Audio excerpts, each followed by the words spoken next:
Hello, my friends. Eric Feltus here, life coach, speaker, actor, and host of The Great Unbecoming.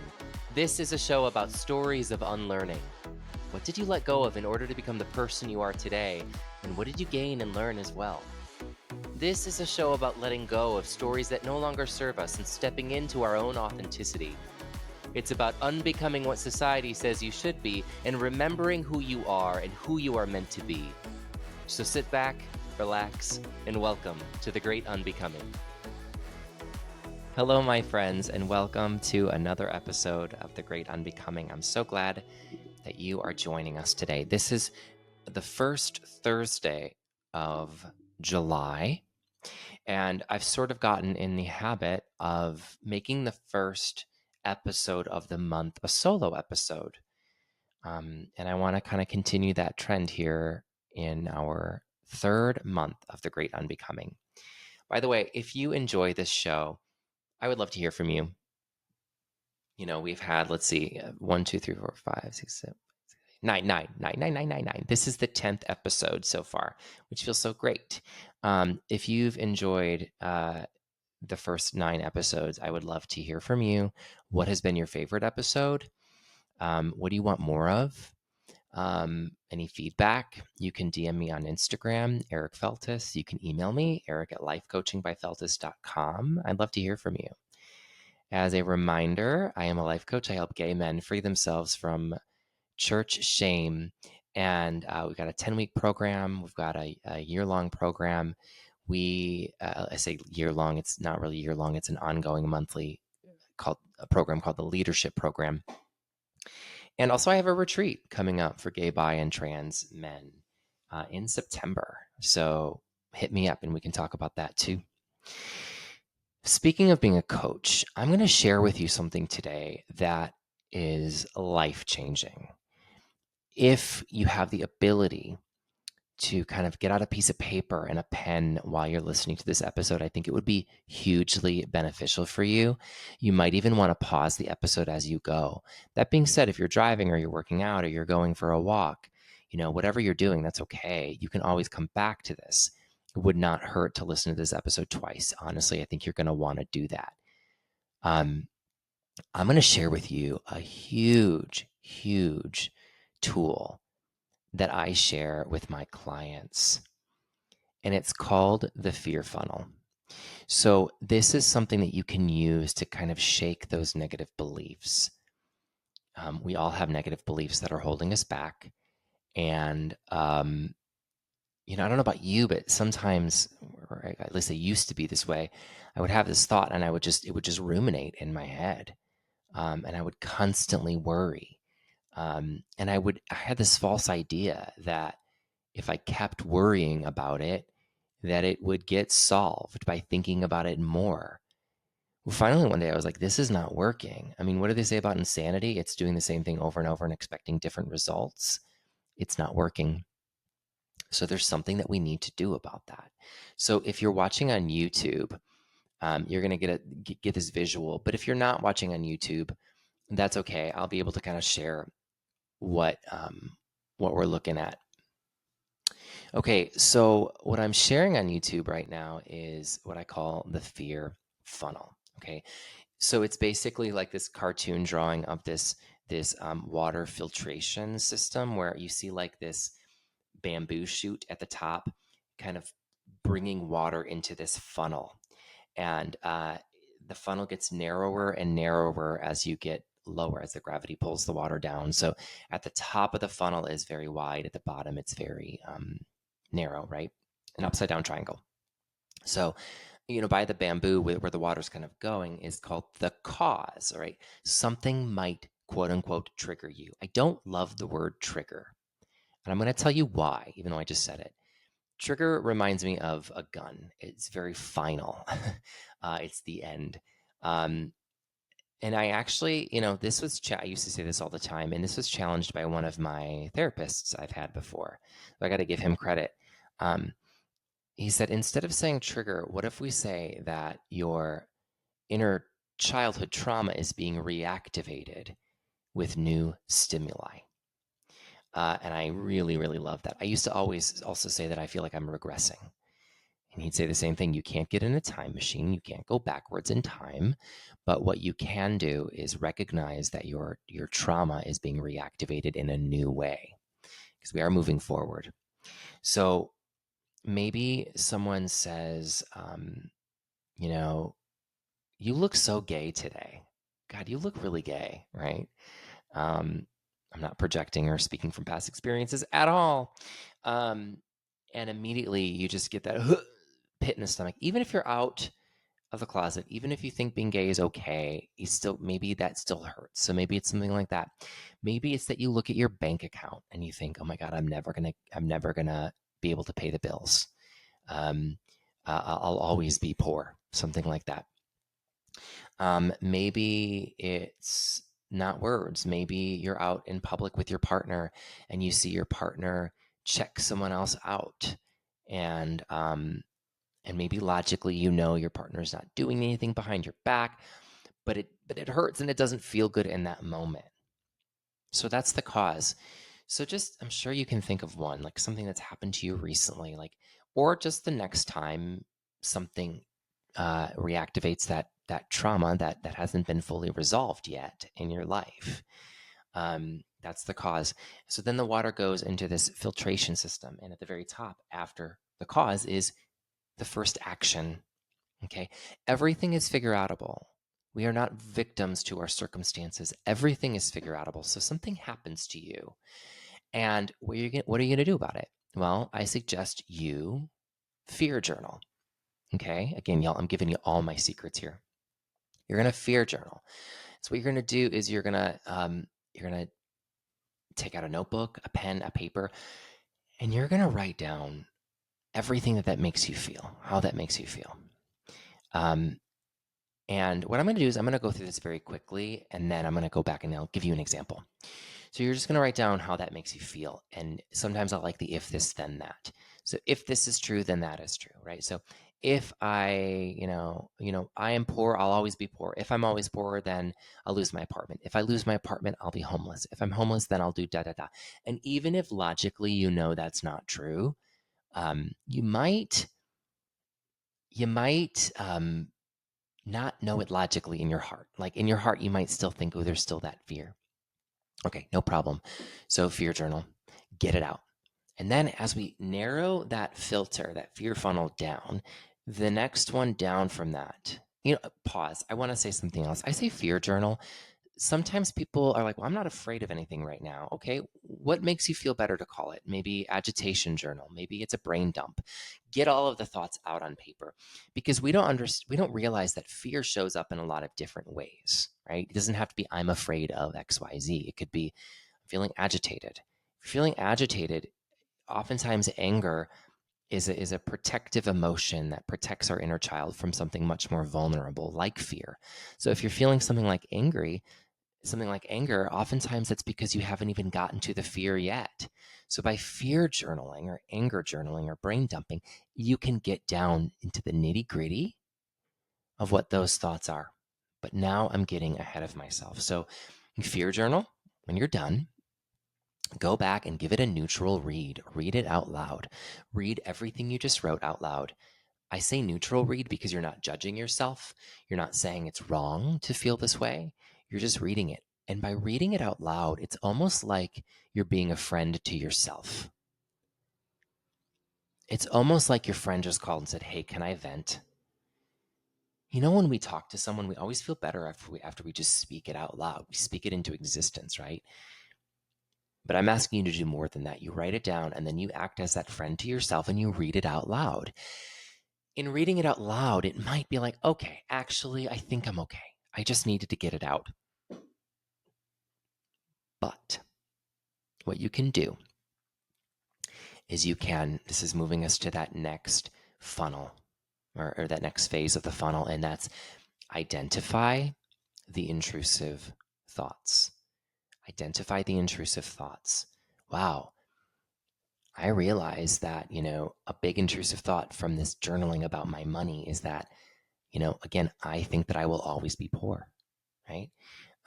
If you're journaling about, oh, someone said you look gay today, maybe as you're journaling and then you're reading it out loud, you realize, oh, I think that deep down inside, I actually think that being gay is bad. That's an intrusive thought. That's a thought that's holding me back. I didn't even realize I felt that way because in my head, I know that's not true.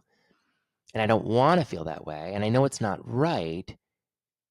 We got to get that censor out of the way, right? That's the left brain holding you back. Get it out of the way. All right, so you've identified the intrusive thought. Oftentimes those thoughts are, I'm not enough. I'm not worthy of love. Again, I'll always be poor. I'll never get that promotion I deserve. I'll always be single. Being gay is bad, right? Maybe it's even worse than that. Maybe it's I'm going to hell for feeling this way or for being this way. Okay, so then we put the thought on trial. This is narrowing the funnel even more. We put the thought on trial. I'm going to give you something that is inspired by Byron Katie's book, The 4 Questions. Okay, so thoughts on trial. The first question, is it true? You might want to write this down, y'all. Is it true? Yeah, it's true. Like I will always be living in poverty. Yes, it's true. I've lived in poverty my whole life. Clearly, it's true. Next question. Can you say with 100% certainty that it's true? I'm sort of putting that in my own words, but it's more or less what the question is. Can you prove it? Can you prove that you will always live in poverty? Can you prove that you will always be single? Can you prove that being gay is wrong? Can you prove that being gay is bad? You see where I'm going with this? Because I'm not telling you to tell yourself that you're wrong to feel that way. That's called toxic positivity. Oh, don't feel bad. Oh, just be happy. F that. No, because you're telling yourself that you're wrong to feel that way. That's adding shame to the shame. Buddhists would kind of call that, I don't know if they call it a double arrow or 2 arrows, but it's like you get shot in the arrow by pain or by, the first arrow you get is that shame of like, oh my God, I'll always be this way. And then the next arrow of shame is being like, that's stupid. You shouldn't feel that way. Don't get shot with 2 arrows. 1 arrow is enough. Don't put shame on top of shame. So I am not enough. I am not worthy. Being gay is wrong. I'll never meet a partner. I'll be single forever. XYZ, etc. I don't know if you hear that, y'all, but you probably can't hear it, but my chair is like being very loud right now. Okay, so is it true? Can you say with 100% certainty it's true? And what that does is it pauses that intrusive thought, right? Because you're like, okay, I guess I can't prove it. So since I can't prove it, I'm willing to listen. I'm willing to listen to the next thought, next question. Next question. I love this one. Who do you treat yourself when you believe that thought? And what happens? Who do you treat yourself? How do you treat yourself when you believe that thought? And what happens? How do you treat yourself when you believe that you're not enough? How do you treat yourself when you believe that being gay is wrong? God, when I thought being gay was wrong, how did I treat myself? I cried myself to sleep at night. I was constantly worried that other people would find out I was gay. I put so much, I valued external validation at an extreme level. I was codependent. I wasn't happy. I had a knot in my stomach. I grinded my teeth.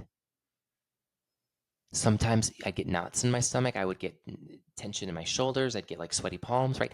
How do you treat yourself? And what happens when you believe that thought? I treated myself like crap.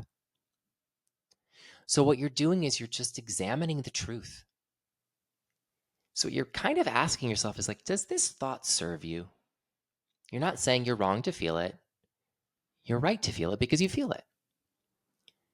You're right to feel it because you feel it. So we're examining if that's valid. I just picked up my water bottle and there's literally no water in there. That's helpful. Okay, great. So the next question, I love this one too. Who would you be without that thought?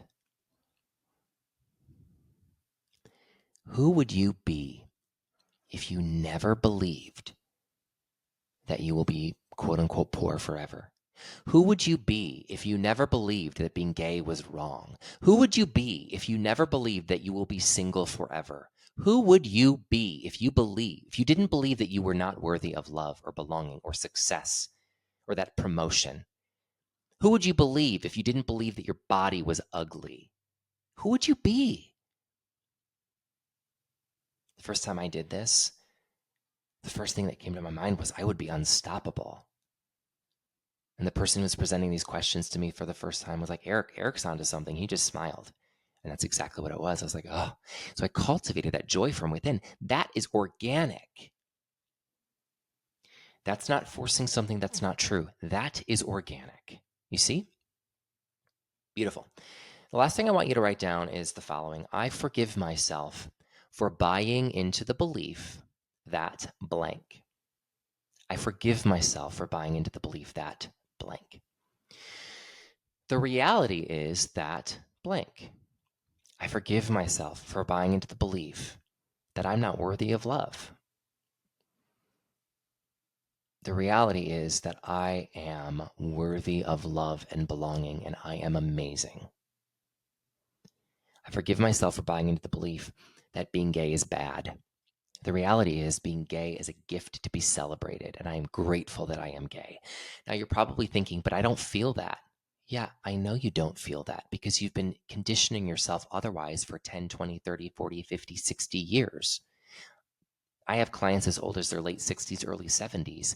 I have a client who came out only 6 years ago and he's 67. He came out when he was 60. So for 60 years, that's 60 years of deprogramming. This is neuroscience here, y'all. We're getting into some neuroscience in a bit. We'll get there. Getting excited. So you're going to write down a thought that you want to believe. I forgive myself for believing this crappy thought. The reality is that blank. And in that blank, you're going to write down what you want to believe. Okay. Which becomes, now we move to the next phase of the funnel, which is affirmations. You write that thought down. I am worthy of love. I know my partner is out there. I can't wait to meet my partner. I am worthy of love and belonging. I am a millionaire. I am beautiful. Whatever thought makes you excited, makes you think, I wish I thought that.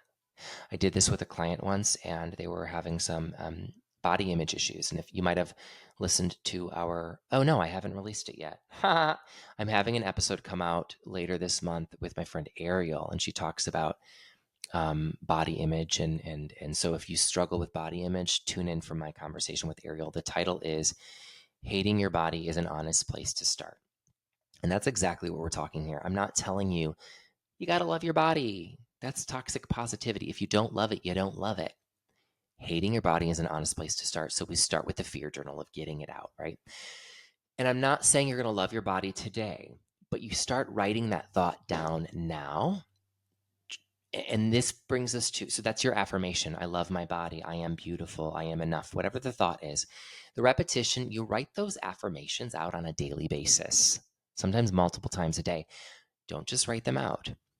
You got to think it. You got to feel it. You got to act it. Think the thought. Feel the thought. Feel beauty. Feel the last time you were beautiful. Just cultivate that sense of beauty. I got away from my client. So my client has a hard time with body image issue as well. And he could not come up with a thought about loving his body. So what we decided to do was pretend we're Lizzo. And we said, what would Lizzo say? And that was easy for me. He goes, well, Lizzo would say my body's beautiful. Amazing. How does it feel to say that? It feels good. Follow that. Follow that goodness. So you're probably thinking, why would I do that? Didn't you say this is toxic positivity if I don't believe it? I hear you. I hear you. You're being honest with yourself with the fear journal. You're writing the thoughts down. And this takes us to the last funnel on the fear, the last phase of the fear funnel, which is repetition. So you write the thoughts out, you feel them, you act them, you believe them, you train yourself to believe them by feeling joy, by building up that confidence from within. This is where neuroscience comes into play. Neuroplasticity is this thing where you have these neurons firing in your brain, okay, and they're reinforcing the beliefs that you already have. So if you have 10, 20, 30, 40, 50 years of I'm not beautiful, I'm ugly, I'm fat, and therefore I'm not good enough, whatever the thought is, or again, being gay is wrong, whatever, you get the idea. That's 10, 20, 30, 40 years of reinforcing that same neural pathway. Okay. So think about it this way. You're walking in a forest and you're walking down the beaten path. But in your way, let's say there's like a log in your way. So you have to go around the log. Okay. The first time you try to go around the log, you're going to go on maybe you go like up a little hill and it's wet, right, and slippery. You're going to slip right down into that grooved path, but you're going to be blocked because there's blockage there, right? You're going to keep trying to go up. The more people that keep trying to go up and around that log, the more that new pathway will become an actual pathway. I hope I'm explaining this okay. The more you carve a groove into a new pathway, the more that new pathway will be walkable. Same in your brain. If you say I'm beautiful for the first time after saying I'm ugly and believing I'm ugly for 30 years, you're going to slip right back into that pattern of I'm ugly. It's not a light switch. You have to carve a new groove. Is this making sense? Is this blowing anyone's mind? Everything is figure outable. You can retrain your brain to love yourself. You can retrain your brain to love yourself, but you have to put in the work. Carve that new pathway. Okay? So say it on a daily basis. Okay. I said I was gonna talk about a client. I kind of went all over the place. So I'm looking at this fear funnel again. I want to see if there's anything else I want to say, because I had a session with a client the other day that made me think like, oh wow, I should make a podcast episode about this. Oh, I know. Okay, so this is the story, and I won't say the name of the client obviously, but I was looking at his list of wants. That's one of the, without getting into the details, is one of the activities that we do is we dare to desire. What do you want? And most of his wants were legitimate. One of them was not legitimate. Well, it was real, but I talked him out of it. The want was, I want a deeper voice. I want a deeper voice. And he wants to be an actor, so it makes sense. And it doesn't. Like, it works and it doesn't. So I told him a couple things. This is where it gets a little tricky. I'm an actor too, and the first agent I met in LA told me that I was too gay for their roster. Fortunately, she's not in the industry anymore. But what an incredibly abusive thing to tell an actor. She said if I learned to butch it up, maybe she would sign. No, she said she would sign me if I butched it up. But I was way too gay and everyone knew. Literally, that's what she said. Everyone in the room knew. I didn't realize I had to hide myself even when I was just talking to her, like in the meeting. But, it is what it is. So that was 8 years ago. So while that was hurtful, I wanted to find the lesson from it. And the lesson was that there are people like her in casting, and things are changing in the industry a little bit for sure. But here's the reality. If I'm going to do an audition for Days of Our Lives, and it's a straight man that's married to a woman, I am going to have different thoughts. I'm going to carry myself differently. My voice might be a little deeper. It might be, right?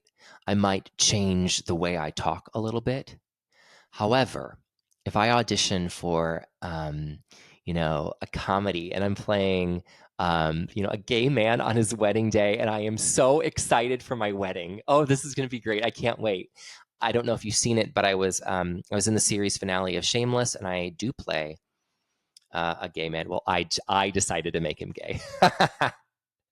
I sent in an audition take. I sent in 2 takes when I auditioned for that role, and one of them I I sounded like this. Okay. And then the other one, I just kind of sounded like this. Like, it's like me, but like a little excited, right? And so they didn't tell me which one they wanted, but I booked the role and I was like, well, I'm gonna be that one. So, but my point is I can put those hats on. I can change my voice. I can change the tonality. However, so I know how to lower my voice. I know how to heighten my voice. I know how to play with my voice as an instrument and my body as an instrument. However, I understand that that is a tool that I can use because I'm acting. That's not the same as in my regular life. Do you see the difference? So I explained that to him. So I was like, if you want to be able to play with your vocal range because of different roles, great. We can talk about that. I can help you with that. However, I'm concerned because I think that there is an intrusive thought here that's telling you that your voice is bad. That's different. Do you guys see that how different that is? Right? And so it took us a little while. We whittled away at it. But I asked him like, "What's the thought that's holding you back?" And he, which is, him and I talking as a dialogue is similar to fear journaling, right? And he's like, "Well, I don't think being gay is wrong, but like, I just don't want my voice to be high." And so what I did was I kept asking the question, "Why?" So if you don't know what your intrusive thought is when you're doing your fear journaling, keep asking the question, "Why?" I just think that, I just want my voice to be lower. Why? Well, because people say that like I sound gay. Okay, why is that wrong? Like, what makes that not okay? Well, because like I know they judge me for it. Okay, they judge you for it. If I told you that your shirt was red but your shirt was really green, would you care? Well, no, I wouldn't care because I would realize they were wrong. Okay, so if someone's judging you for being gay and you don't actually believe being gay is wrong, then why does it bother you? If it bothers you, then that's an intrusive thought that's holding you back. Is this making sense to everyone? So he said, "Oh my God, maybe being maybe I'm ashamed that like my voice is high because it sounds gay and I think that's bad." And he put his hand over his mouth like he can't believe he said it. And I said, "Good for you. You're being courageous. You're being honest." Just like I said with the podcast episode with my friend Ariel, hating your body, we don't want to stay there, but it's an honest place to start. So saying that, wow, okay, maybe I believe that being gay is wrong, isn't honest or bad or weak or not man enough. That's an honest place to start. If you can't get down to the real intrusive thought, you're not going to help yourself. No one has to see your fear journal. So go as crazy as you want because you're not helping yourself if you lie or if you sugarcoat it. So we had to dig down into what is the belief that is holding you back. And it's, wow, I actually believe that being gay is wrong or is bad. So the thought that he and I came up with was, it was something like, I am not enough. I am not enough because my voice is high. Or another, we came up with a couple that worked. I am bad because I sound gay. Because my voice is higher, it sounds gay, and that's wrong or that's bad. Is it true? Yeah, it's true because people bully me for it. Can you say with 100% certainty it's true? Okay, I guess I can't say that being gay is bad because my voice is high. How do you treat yourself when you believe that your voice is high, therefore you're bad? Well, I'm constantly policing the way I sound. I'm losing sleep over it. Um, I have a lot of tension in my neck. Uh, I don't really know if I'm super connected with my friends because I'm always like faking who I really am. Okay, great. Who would you be without that thought? I'd be me. I'd be happy. I'd be free. I'd have fun. Great. I forgive myself for buying into the belief that being gay is bad and wrong. The reality is that being gay is a gift to be celebrated, and I am grateful for being gay. Then every day I would write that. I am grateful for being gay. I love being gay. I celebrate my queerness. Being gay makes me unique and beautiful, right? Over time, when you think it, feel it, act it, you will believe that. You will. I'm living proof of that, and my clients are living proof of that. So, as a recap, you have a cause, something happens, right? And maybe you don't need something to happen, maybe you already know what your thought is, or maybe you already like have thoughts, anxious thoughts in your head. Move it on to the next one. Fear journal, get it out on paper, right? Read it out loud. Identify those limiting beliefs or intrusive thoughts that are holding you back. Put those thoughts on trial. Is it true? Can you say with 100% certainty it's true? Who are you and how do you treat yourself? And what happens when you believe that thought? Who would you be without that thought? Can you forgive yourself for buying into the belief? And what's the reality? Can you affirm that on a daily basis? I hope this was meaningful and valuable and helpful for you. I would love to hear from you. I'd love to hear what thoughts you put on trial, how it made you feel.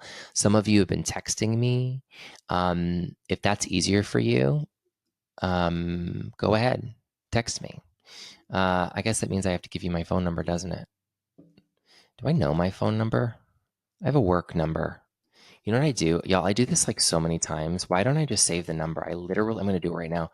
I call myself from my work number to my personal number. All right. God, that's so loud. Oh, that's my voicemail. Can you hear it? Sorry, y'all. Okay, I think I got it. All right, this is my number. I'm going to save it for real. I should have it memorized. My number, if you want to text me, 310-912-6991. 310-912-6991. Email me, eric@lifecoachingbyfeltus.com. At least I know that.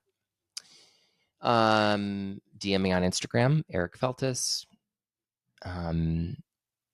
Message me, reach out to me. And if you are a gay, bi, or trans man that's struggling with a lot of intrusive thoughts, because here's the reality about this. What I just gave you is not a silver bullet. It's not going to solve all your problems. You might need a community. If you're right for this program, you'll need a community. You'll need accountability. You'll need much more guidance, okay? Yeah. So reach out to me and I'd love to talk to you. If you want to book a free discovery call, that's an hour-long call. It's free. Let me know. Or if you're not ready for that, just DM me or text me the word help and we'll go from there. I'll ask you a couple questions. All right. I love you all. I hope this was helpful and I can't wait to hear from you. And I will see you next week. Have a wonderful week or weekend, I should say. Bye.